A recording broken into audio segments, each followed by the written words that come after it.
مزید Tania novel case number 19۔ Shehryar Khan کے سخت ہاتھ کی گرفت میں سارے راستے اس کا ہاتھ رہا تھا۔ وہ پتے کی طرح کانپ رہی تھی۔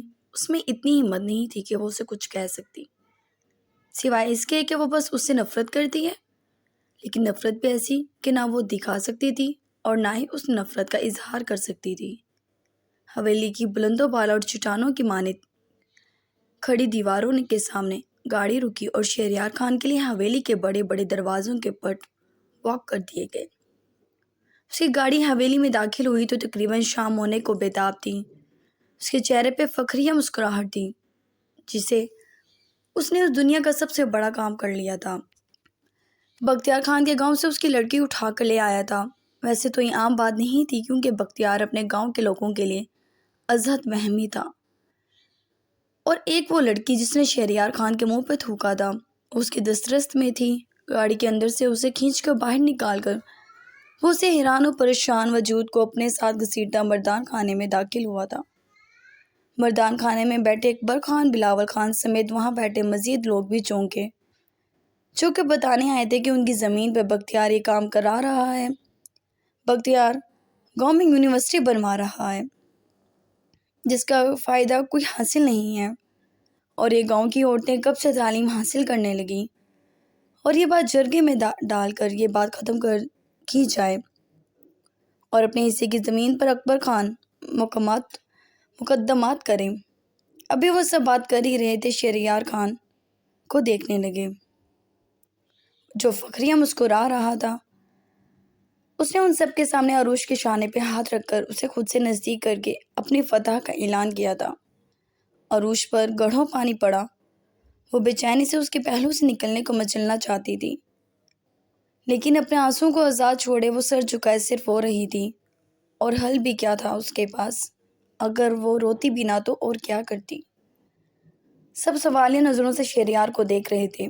بلاول نے کھڑے ہو کر اس کے فتح سے چمکتے چہرے کو دیکھا۔ اندر جاؤ شہریار، بلاول بولا۔ وہ تو میں جا ہی رہا ہوں لالا، لیکن یہاں گاؤں کے معزز لوگ بیٹھے ہیں، اطلاع کر رہا ہوں۔ کافی مسرور تھا۔ بختیار کو ہرا کر ساتھ والے گاؤں کی عزت میری مٹھی میں ہے بابا۔ اب بختیار کے پر نہ جل جائیں تو کہیے گا شہریار تمہیں دم ہی نہیں تھا۔ مسکرا کر ایک آنکھ دباتا وہ سب کو حیران کر گیا۔ اکبر خان نے نہایت نفرت سے اس لڑکی کو دیکھا، جبکہ ایک اور مظلوم کی آمد پر بلاول بیزاریت کا شکار ہوا، اور شہریار سب کو کئی سوالوں میں گہرا چھوڑ کر عروش کو کھینچ کر وہاں سے زنان خانے میں چلا گیا۔ تمہارا لڑکا پاگل تو نہیں ہو گیا اکبر خان؟ لوگوں نے احتجاج کیا تھا۔ اکبر خان خاموش رہ گئے۔ تم لوگوں کو علم بھی ہے اب بختیار خان زمین آسمان ایک کر دے گا۔ کیا ضرورت تھی یہ کرنے کی؟ کتنے معاملات پھنسے ہوئے ہیں اس کے ساتھ ہمارے۔ ہم احتجاج کی پوزیشن میں تھے، اسے جنگ مول لینے کی نہیں۔ کھیتوں کو پانی نہ ملا تو فصلیں برباد ہو جائیں گی اکبر خان، اور نقصان تمہارے ساتھ ساتھ ہمارے گاؤں کا ہوگا۔ جرگے کا ایک آدمی اکبر خان کو غصے سے دیکھتا بولا، اور اکبر خان چاہنے کے باوجود بیٹے کی ذلیل حرکت پہ لب دبائے بیٹھے تھے۔ بلاول بات سنبھالنا چاہ رہا تھا، مگر بات تھی ہاتھوں سے نکل رہی تھی، اور پھر وہ سب خود ہی اٹھ کر چلے گئے کہ اس لڑکی کو گاؤں سے نکلوا دیا جائے۔ ہم بختیار خان سے جنگ نہیں لینا چاہتے۔ تمہاری خاندانی دشمنی گاؤں کو نقصان دے گی تو سرپنچ کی کرسی سے تمہیں ہٹا دیا جائے گا۔ کل کے آئے لوگ اکبر خان پر بول کر جا چکے تھے۔ اکبر خان، بلاول خان ایک دوسرے کی شکل دیکھنے لگے۔ دوسری طرف شہریار زنان خانے میں عروش کو لیے کھڑا تھا۔ عروش گردن جھکائے سہمی نظروں سے اپنے پاؤں پر ڈالے کھڑی تھی۔ بیوی ہے میری بی جان، وہ تنزیہ مسکرایا تھا۔ بی جان ایک اور مظلوم جان کی آمد پہ کہاں خوش ہوتی، جبکہ بریرہ کو شدید نفرت ہوئی تھی اس گاؤں کی لڑکی ان کی حویلی میں، اور اس کو اس نے بی جان کی جانب دکھیل دیا۔ دھان پان سی وہ لڑکی ایک دم ان کے قریب جا گری۔ شہریار تنزیہ مسکرا رہا تھا اسے دیکھ کر جو سر جھکائے کھڑی تھی، اور آنسو ٹپ ٹپ گر رہے تھے۔ نفی میں سر ہلاتا وہ سرمستی کے عالم میں اس لڑکی کو وہیں چھوڑ کر باہر مردان خانے میں نکل گیا، اور شہریار کے نکلتے ہی عروش کے سامنے بریرہ آ گئی۔ اسے اوپر سے نیچے تک دیکھنے لگی۔ تو تم ہو وہ جسے شہریار اپنی عیاشی کے لیے پہلے استعمال کر چکا ہے۔ ایک سلگتا ہوا تیر عروش کے سینے میں گھپا اور وہ پھوٹ پھوٹ کر رو دی۔ اے بند کر یہ ڈرامہ، یہاں یہ رونا دھونا نہیں چلتا۔ دشمنوں کے گاؤں میں آئی ہے، اس کی خاطر تواضع کرو، بریرہ نے ملازم سے کہا۔ بریرہ، اس بچی کو تنگ مت کرو، بی جان کو خود رونا آ گیا، ان کے بیٹے نے یہ کیا کیا تھا؟ جبکہ بریرہ غصے سے بھابھی کو دیکھنے لگی۔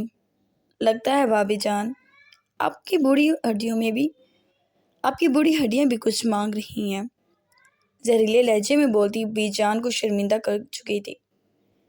پرویش کی ذہنی حالت، گھر کا ماحول اور یہ سب دیکھ کر بہت بری ہو چکی تھی۔ ہر وقت سہمی رہتی تھی، بی جان کے پہلو میں دبکی رہتی تھی۔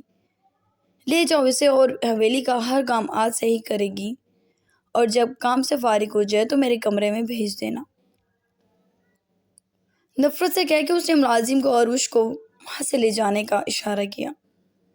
بڑی بات تھی، بریرہ اس پر ہاتھ اٹھائے بنا ہی اس کی خاطر تواضع کر رہی تھی، جبکہ عروش کو ملازمہ گھسیٹ کے وہاں سے لے گئی۔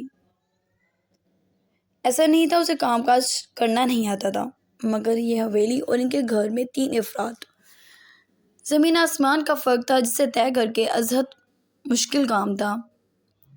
بریرہ کے کہنے پہ ملازمہ نے حویلی کا ایک ایک برتن اس کے آگے پٹک دیا تھا اور حکم دیا تھا کہ وہ سارے برتن جلد از دھوئے، کیونکہ ایک کام کاج کی لسٹ ہے جو اس نے کرنی ہے۔ وہ ایک کمزور سے وجود کی لڑکی تھی۔ کچھ برتن دھونے کے بعد ہی اسے چکر آنے لگے تھے۔ وہ انہی برتنوں پر گرتی کے کانپتے ہاتھوں سے شیلف جگڑ لی اور وہیں بیٹھتی چلی گئی۔ دونوں ہاتھوں میں چہرہ چھپائے اور بہت روئی، بہت زیادہ۔ دعا کی تھی بختیار کو علم ہو جائے، مگر وہ جو ہر گاؤں کے شخص پر نگاہ رکھتا تھا کہ کسی کو کوئی تکلیف تو نہیں، پھر کیسے وہ یہ جان نہیں سکا کہ اس کے گاؤں کی عزت اسی شخص کے گھر میں ہے جو اس کی عزت کا لٹیرا ہے۔ وہ شکوہ کن تھی۔ اس نے اٹھنے کی ہمت کی، آنکھیں صاف کر کے وہ اٹھنے لگی، مگر اٹھا نہیں جا رہا تھا۔ اسے بھوک لگی تھی، وہ یہ اتنا سب کچھ نہیں کر سکتی تھی۔ اس نے خود کو زبردستی اٹھنے پہ مجبور کیا اور اس سے پہلے وہ اٹھ کھڑی ہوتی، پریوش کچن میں داخل ہوئی۔ عروش کانپتی ہوئی اٹھ گئی اور جلدی جلدی پریوش سے سہم کر کام کرنے لگی، جبکہ پریوش دیکھ سکتی تھی اس کے ہاتھ کس طرح کانپ رہے تھے۔ اس نے جلدی سے آگے بڑھ کے اس کے ہاتھ پکڑ کر اسے برتن چھوڑنے کے لیے کہا۔ بی جی میں کر رہی ہوں، وہ ڈرتے ہوئے بولی تھی۔ آپ کچھ کھا لیں، یہ لوگ بہت ظالم ہیں، یہ آپ کو جان سے بھی مار سکتے ہیں۔ پریوش سرخ نظروں سے اسے دیکھنے لگی، جبکہ عروش حیران تھی۔ بہت ظالم ہے، میری آپی پر بھی بہت ظلم کیا ہے سب نے مل کر۔ آپ کچھ کھا لیں، یہ برتن نورین دھو لے گی یا میں دھلوا دوں گی۔ بریرہ ہماری پھپھو ہیں، ہم اکا جان کہتے ہیں انہیں، وہ بہت سخت ہیں اور وہ کسی کو رعایت نہیں دیتی، یہاں تک کہ بی جان ہماری ماں جو بھی۔ وہ بولتی جا رہی تھی اور اس نے کچھ برتن اٹھا کے انہیں پانی کے نیچے کر دیا۔ عروش اس لڑکی کو دیکھنے لگی جو لگ بھگ اسی کی عمر کی تھی اور اس کے لہجے میں افسردگی اور غم چھپا تھا، جیسے وہ ذہنی تھکاوٹ کا شکار ہو، جسے وہ بہت غم میں ہو۔ بی جان، میں، گل بھابھی، ہم سب ویسے ہی ہیں جیسے یہاں آپ ہیں، بس فرق اتنا ہے ہم اس گاؤں کے ہیں تو تھوڑی سی سانس لینے کی اجازت ہے۔ اس نے پلکیں اٹھا کر دیکھا تو عروش پر نگاہ گئی جو حیران و پریشان کھڑی تھی۔ سفید ملائی سی رنگت اور رونے کے باعث گھلتی اس میں چہریاں اس کے چہرے کو حسین بنا رہی تھی، اور سب سے خوبصورت چیز جو پریوش کو ایک نگاہ میں اس میں لگی تھی وہ آنکھ کے نزدیک ایک حسین سا تل تھا۔ وہ واقعی بہت خوبصورت تھی، لیکن اس کی آپی سے غم۔ وہ ہلکا سا مسکرائی، وہ کیوں تجزیہ کر رہی تھی؟ عروش سمجھ نہیں سکی اس کی مسکراہٹ کا مطلب۔ ہماری آپی بہت خوبصورت ہے، تمہاری طرح۔ اس نے اس کی تعریف کے ساتھ ساتھ آپی کی بھی تعریف کی تھی۔ عروش ساکت کھڑی تھی اب تک، جبکہ پریوش اور اس نے جس ملازمہ کا نام لیا تھا وہ دونوں اس کی مدد کروا رہی تھیں۔ اکبر خان ہمارے بابا ہیں، وہ بالکل اکا جان جیسے ہیں، وہ بولی۔ بلاول لالا اچھے ہیں، مگر بس اس حد تک کہ وہ جس قسم کی سختیاں بابا جان اور شہریار لالا کرتے ہیں ان کے خلاف جاتے ہیں، لیکن ان کی اپنی سختیاں بہت ہیں۔ شاید ان لوگوں کو لگتا ہے میں گلابی بی جان ہم گھر سے بھاگ جائیں گے۔ وہ تلخی سے مسکرائی۔ شہریار لالا کو تو تم جانتی ہو، وہ دنیا کے سب سے برے انسان ہیں۔ پریوش کی آنکھیں بھیگنے لگیں۔ انہوں نے تمہارے ساتھ بہت غلط کیا، تب بھی وہ اچھے آدمی نہیں ہو سکتے۔ وہ غمزدہ تھی اور پریوش اچانک عروش کے گلے لگ گئی۔ عروش کو پہلی بار کوئی مسیحا ملا تھا۔ وہ بکھر گئی، بری طرح رونے لگی، جبکہ پریوش اسے چپ کرانا چاہ رہی تھی، مگر وہ بکھرتی چلی گئی، شاید سینے میں کچھ بوجھ ہلکا کرنا چاہ رہی تھی۔ ہم لوگ تمہارے ساتھ ہیں، ہم تمہیں اس جہنم سے آزاد کر کر واپس تمہارے گاؤں بھیج دیں گے۔ بختیار خان بہت اچھے ہیں، وہ تمہاری حفاظت کریں گے۔ اور سچ بتاؤں، وہ اس کے آنسو صاف کرتی بولی، یہ سب بس بختیار خان سے ڈرتے ہیں، اور ہم تینوں بہت خوش ہوتی ہیں جب ان سب کی آنکھوں میں ان کا خوف دیکھتے ہیں۔ وہ آہستگی سے بولی۔ عروش بھی سمجھ گئی تھی جس شخص کی قید میں شہریار خان ماہی بے آب کی طرح تڑپتا تھا، اس شخص کا کوئی تو خوف تھا اس پر۔ مجھے یہاں نہیں رہنا، میرے اماں ابا کو بہت مارا ہے شہریار خان نے۔ اور پریوش شرمندہ ہو رہی تھی اس کے سامنے، اس کا بھائی کتنا غلیظ انسان تھا۔ تم چپ ہو جاؤ اور جاؤ یہاں سے، میں تمہیں کسی کمرے میں بھیج دیتی ہوں۔ اکا جان سو گئی ہیں تو تم آرام کر لو۔ پریوش نے اس کے آنسو صاف کیے۔ بھوک لگ رہی ہے مجھے، وہ آہستگی سے بولی تھی، جبکہ پریوش مسکرا دی۔ ٹھیک ہے، کھانا بھی بھجوا دوں گی، وہ بولی اور اس کا گال تھپ تھپا کر جلدی سے عروش نے وہ برتن چھوڑے اور پریوش کے ساتھ باہر نکل گئی۔ پریوش اسے حویلی کے ویران حصے میں لے گئی۔ وہ ان سب سے اسے دور رکھتی تو زیادہ اچھی تھی۔ ویسے یہاں کوئی نہیں آتا، ڈرنا مت، میں آتی جاتی رہوں گی، اس نے ایک کمرے کا دروازہ کھول کے کہا۔ عروش کو ڈر تو لگا، مگر اس خوف سے بہتر تھا جو اسے اس حویلی میں آنے کے بعد شہریار سے لگ رہا تھا۔ عروش نے سر ہلایا اور پریوش نے نورین سے کھانا بھی کمرے میں رکھوا دیا۔ اس نے سیر ہو کے کھانا کھایا تھا، دل کو کچھ سکون سا ملا، اور پھر وہ اپنے کمرے اور پھر وہ اپنے گھر والوں کے بارے میں سوچنے لگی۔ نفرت کی آخری کوئی حد ہوتی تو شہریار سے اسے وہ تھی، اتنی نفرت کہ وہ اس کا نام زبان سے ادا بھی نہیں کرنا چاہتی تھی۔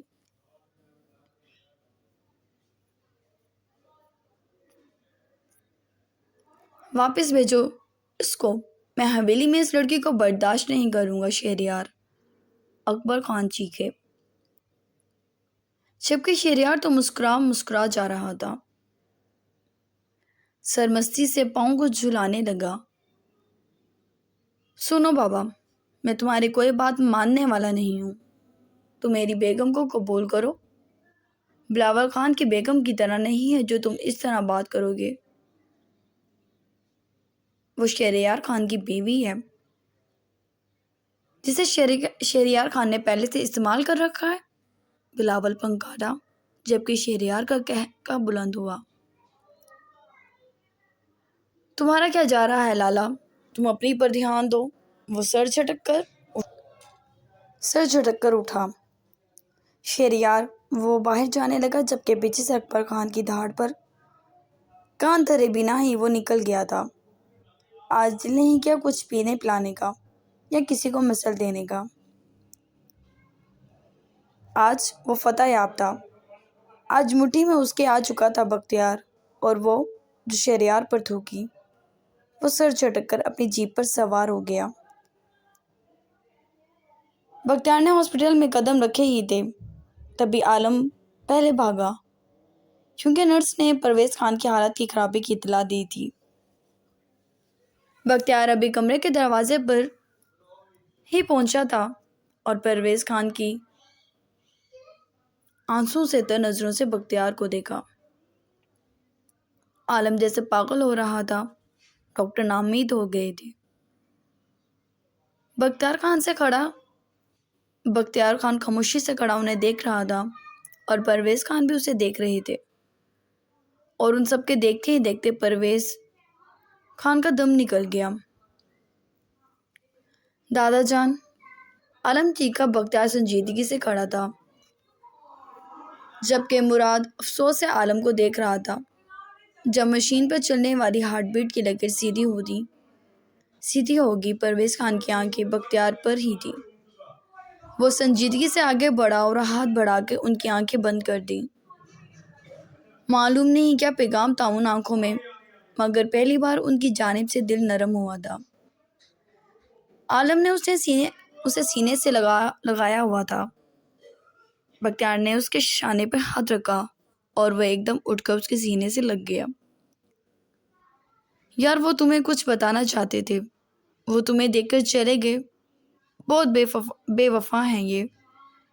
میں نے ان سے اتنی محبت کی اور انہیں بس تم سے مطلب تھا۔ وہ غم میں تھا، بختیار جانتا تھا۔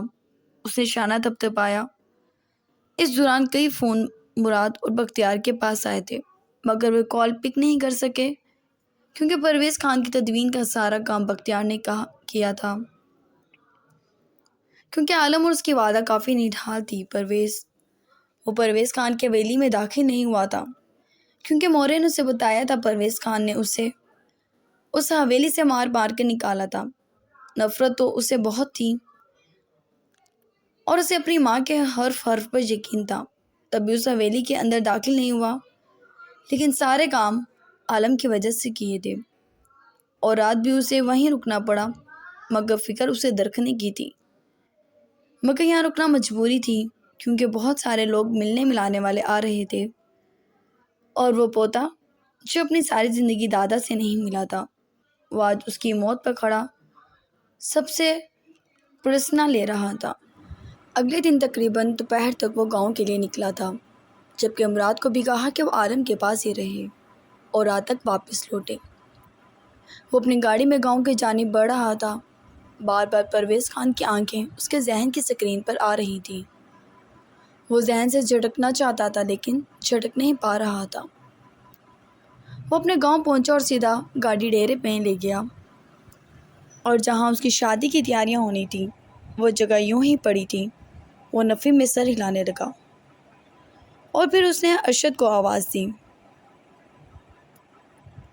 ارشد بختیار کی آواز سن کر دوڑا چلا آیا تھا۔ وہ اسے بتانا چاہتا تھا جو بات پورے گاؤں میں پھیلی ہوئی تھی۔ وہ اس سے پہلے بتاتا، بختیار نے اسے کچھ بھی بولنے سے منع کر دیا۔ جاؤ ذرا ہماری شادی کی خبر گاؤں میں پھیلاؤ۔ ہم درخنے خانہ سے شادی کر رہے ہیں، اور تم لوگوں نے ڈیرے کو قبرستان بنایا ہوا ہے۔ نکمو، سجا تو اس ڈیرے کو، حویلی کو، گاؤں کو دلہن کی طرح۔ وہ مسکراتا ہوا سرور میں بولتا اس کا شانہ تھپتھپا گیا، جبکہ ارشد ایک دم رک گیا۔ بمشکل ہی اس کے چہرے پہ مسکراہٹ دیکھی تھی، ورنہ ہر وقت پریشان نظر آتا تھا۔ وہ کسی نہ کسی بات کے تحت وہ چپ ہو گیا، اسے کچھ بتا نہ سکا۔ جی خان، اور کوئی حکم؟ وہ خود بھی مسکرا دیا۔ نہیں یار، ابھی کوئی حکم نہیں، بس یہ ہماری خانہ کی سہیلیاں اور گاؤں کی ہر عورت کے پاس پیغام بھجوا دو، ہماری شادی میں گاؤں کا بچہ بچہ خوشیاں منائے، اپنے گھروں کو سجائے، اور یار یہ مراد خانہ آئے تو اس سے کہو بس کل ہی نکاح کی تقریب رکھے۔ وہ بولتا اسے حکم دے کر وہاں سے چلا گیا۔ جبکہ ارشد نے لبوں پر فکر ڈال دیا تھا۔ اپنے خان کی خوشیوں میں کوئی اداسی بڑھنا نہیں چاہتا تھا۔ وہ دوڑ کر گاؤں کے لوگوں کو یہ اطلاع دینے نکل چکا تھا۔ پورے ڈیرے میں بھی بختیار کی شادی کی خبر پھیل چکی تھی۔ وہ اندر داخل ہوا تو درخنے کو صوفے پر بیٹھا دیکھا۔ وہ بالکل سجا ہوا تھا، معلوم نہیں کس بات پر خفا تھی۔ وہ مسکراتا ہوا اس کے نزدیک گیا اور اسے کوئی خاص تکلیف تھی اگر درخنے اس کے ہوتے ہوئے صوفے پہ بیٹھ جاتی۔ ایک ہاتھ سے اس کے نازک اندام سے وجود کو اپنے کرسی بازو میں بھرا اور اپنے اوپر بٹھا لیا۔ میٹھا سائیں، کس بات نے آپ کے حسین چہرے کو پریشان کیا؟ بڑی چاہت سے بولا تھا۔ درخنے نے اس کا روشن خوبصورت چہرہ دیکھا۔ اس کی خوبصورتی کے قصے ہر گاؤں میں مشہور تھے، لیکن فی الحال وہ غصے میں تھی۔ تبھی اس نے بختیار کے سینے پہ ہاتھ رکھ کر دباؤ ڈالا اور اسے دور دھکیلتی اس کے اوپر سے اٹھ کر کھڑی ہو گئی۔ کہاں تھے تم؟ وہ کمر پر دونوں ہاتھ رکھتی سوال کر رہی تھی، چہرہ بالکل سنجیدہ، اور غصے سے چہرے میں ہلکی ہلکی سرخیاں سی بھر رہی تھیں۔ بختیار کو جی بھر کر اس پر پیار آیا۔ سائیں، معافی چاہتا ہوں، آپ کو اگنور کیا، بس ضروری کام سے دور کے گاؤں جانا ہو گیا، وہ محظوظ ہوتا بولا۔ جب ضروری کام سے کہیں جا رہے تھے بتا نہیں سکتے تھے مجھے؟ وہ بھڑکی، اب بھی دور ہی کھڑی تھی۔ یعنی موسم سازگار نہیں، پیار کی گنجائش نہیں اور لڑنا چاہ رہی ہیں۔ اس نے ہاتھ بڑھا کے اسے پھر کھینچنا چاہا، جبکہ درخنے دور ہو گئی۔ اب کیوں آئے ہو؟ نکلو یہاں سے، وہ دور ہوتی گڑکی۔ خان سچ کہہ رہا ہوں، جان بوجھ کے نہیں گیا، وہ عالم کم بخت لے گیا تھا۔ وہ صفائی دینے لگا، پہلی بار زندگی میں دے رہا تھا، اسے مزہ آ رہا تھا۔ سب بکواس، سب جھوٹ، تم مردوں کی یہی بیماری ہوتی ہے، جب عورت نرم ہوئی تو اگنور کرتے ہو ان کو۔ اور ایک بات یاد رکھنا بختیار، میں بختیار اس کے غصے سے مٹھی بھینچنے پر کہکا لگا اٹھا۔ درخنے شدید دب گئی۔ اس نے یہاں ایک رات تنہا گزاری اور وہ ہنس رہا تھا۔ کوئی آ جاتا، کچھ ہو جاتا، اسے پرواہ ہی نہیں تھی، جبکہ وہ اٹھ کر اس کے مقابل آ گیا۔ آپ مکمل کریں بات، وہ بولا اور اس کی جانب قدم اٹھانے لگا۔ آنکھیں اسے دیکھ رہی تھیں اور اسے کچھ دیکھ کر کبھی دل نہیں بھرا تھا۔ اور وہ کیا سوچ رہی تھی؟ بختیار کو ہنسی آ رہی تھی اس کی سوچ پر۔ دور رہو مجھ سے، بہت چپکنے کا شوق ہے تمہیں۔ وہ رخ موڑ کر جانے لگی کہ بختیار نے اچانک اسے بستر پہ دھکیل دیا۔ درخنے گھوم کر نرم گدے میں دھنس گئی اور وہ عین اس کے اوپر تھا۔ بات یہ ہے کہ آپ سے میرا دل کبھی نہیں بھر سکتا، کبھی بھی نہیں۔ آپ کیوں سوچ رہی ہیں کہ بختیار آپ کو اگنور کرے گا؟ بختیار کے پاس آپ سے عاشقی کے علاوہ کوئی کام نہیں۔ میری رگوں میں خون نہیں، آپ کا عشق دوڑتا ہے درخنے۔ مجھے آپ سے محبت پر مجبور کیا گیا تھا بہت بچپن سے، میرے دماغ میں آپ کا نام بٹھایا جا رہا ہے۔ آپ کو معلوم ہے بچپن میں دماغ میں بٹھایا جانے والی چیز کو انسان کبھی آزادی نہیں دیتا۔ آپ بات کر رہی ہیں اگنور کرنے کی؟ جرم ہے سائیں محبوب کو نظر انداز کرنا، اور میں اپنی غلطی قبول کر رہا ہوں، اور سزا بھی تجویز کی ہے میں نے۔ آہستگی سے اس کے نرم ہونٹوں کی نرمی کو محسوس کرنے لگا۔ اس کی آنکھیں بند تھیں، اسے چھونا عشق تھا، وہ بہک جاتا تھا۔ وہ نرمی سے اس کی سانسوں کو خود میں سما رہا تھا، کسی گہرے بادل کی طرح اس پہ چھایا ہوا تھا۔ درخنے اس کے وجود کو خود پر سے ہٹانے کی ہمت نہیں رکھتی تھی۔ وہ محسوس کر رہی تھی اس کا دل جیسے وہ سختی سے بختیار کی جانب سے بند کر چکی تھی۔ بختیار آہستہ آہستہ اسے کھولتا اندر سما رہا تھا۔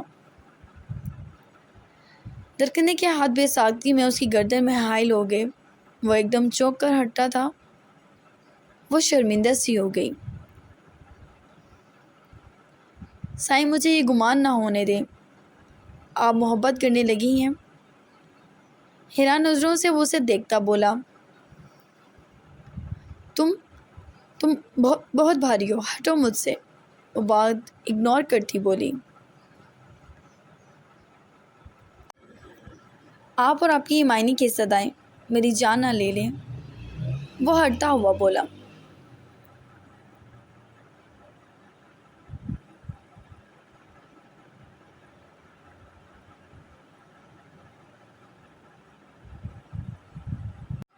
درخنیں شرمندہ سی ہوتی اس سے دور ہوگی، جبکہ بختیار کی شدت سے لبریز محبت بھری نگاہوں نے اس کا بکھرا بکھرا حلیہ دیکھا تھا۔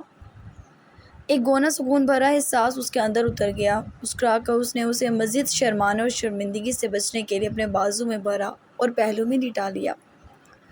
درخنیں اس کا چہرہ دیکھنے لگی جو اس کی مخروطی انگلیوں سے کھیل رہا تھا۔ اس نے شاید کبھی سوچا نہیں تھا وہ اتنی اہمیت کی حامل ہے، اس کے لیے کوئی اس حد تک دیوانہ ہو سکتا ہے، اور چاہے جانے کا احساس کس کو اچھا نہیں لگتا جب سامنے بختیار خان جیسا شخص ہو، وجاہت سے بھرپور، طاقت سے بھرپور۔ ایک بات پوچھوں تم سے؟ اس کے پہلو میں سکون سے لیٹی تھی بختیار مسرور سا تھا۔ حکم کرے سائیں۔ اس نے کروٹ اس کی جانب موڑی اور پھر سے بہکنے لگا، جبکہ درخنے نے اس کے لبوں پر ہاتھ رکھ کر اسے ٹوکا اور منہ بسوڑ گئی۔ کیا؟ سوالیہ نظروں سے ذرا گھور کر دیکھا۔ شادی کے بعد پلیز؟ وہ جس معصومیت سے پلکیں چپ چپ کر بولی تھی، بختیار اس پر جانثار ہو جاتا کم تھا۔ اس نے جھک کر اس کی پیشانی چوم لی۔ مسکراہٹ گہری ہوتی گئی۔ ابھی درخنے سوال کرتی ہی جب وہ سوال کرنے والی تھی، اچانک ہی ہلکا سا دروازہ بجا تھا۔ بختیار نے بدمزہ ہو کر دروازے کی جانب دیکھا۔ درخنے کا سوال تو وہیں رہ گیا تھا، لیکن وہ بختیار کا چہرہ دیکھ کر ہنس پڑی۔ بختیار نے غصے سے اس سے گھورا، جائیے، آپ کا بلاوا آ گیا۔ وہ ہنسی روکتی بولی، یار۔ وہ چڑ کر اٹھا، مجھے سخت زہر لگتا ہے یہ مراد۔ اس کی شادی وادی کا انتظام کرنا پڑے گا، ورنہ یہ یوں ہی میرے معاملات میں پھنستا رہے گا۔ منحوس آدمی، کہا تھا اسے وہیں رہنا، مر گیا نا پھر 2 منٹ میں۔ وہ بھڑکتا ہوا دروازہ کھول گیا، تب تک درخنے بیڈ سے اتر گئی تھی۔